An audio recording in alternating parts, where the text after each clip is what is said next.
Wednesday, September the 27th, 2017. To you. I must confess you one thing. I do not understand Peru. That does not mean I do not understand Peruvians. I like them. Furthermore, I love their music, their cuisine, and their kindness. But Peru is for me a big mystery. That country is enjoying a long period of economic growth, low inflation, and low unemployment. Peru's GDP is expected to grow 2.8% this year. Inflation rate was 3.2% in 2016, while the unemployment rate was only 6.7% that year. Still, President Mr. Pedro Pablo Kuczynski is very unpopular.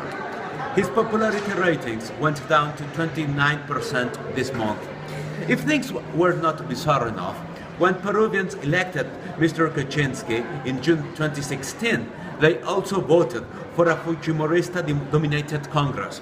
Popular Front, led by former President Mr. Alberto Fujimori's daughter, Keiko, has 71 of the 130 seats in the Peruvian Congress. By comparison, Mr. Kuczynski's supporters only have 18 seats.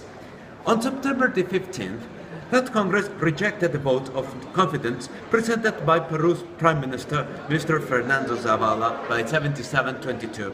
Mr. Zavala had made such a hazardous and somewhat foolish move in order to protect the Education Minister, Mrs. Marilu Martins. She was expected to be censured over her mishandling of a teacher's 2-month strike.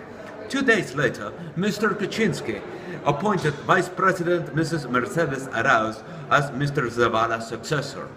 Her cabinet must pass a vote of confidence by mid-October.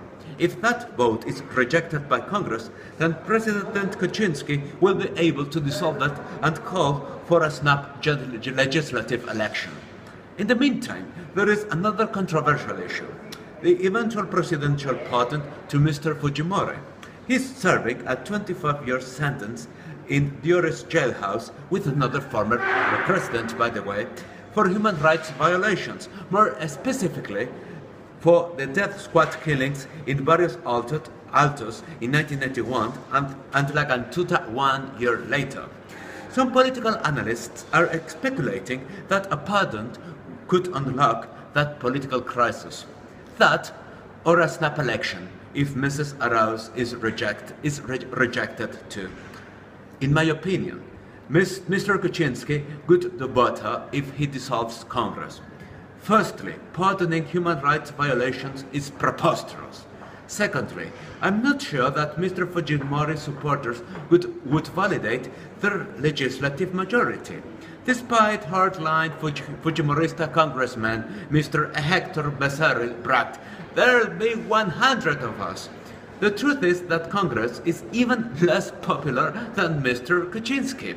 Finally, a new legislature could channel Peru towards a calmer environment.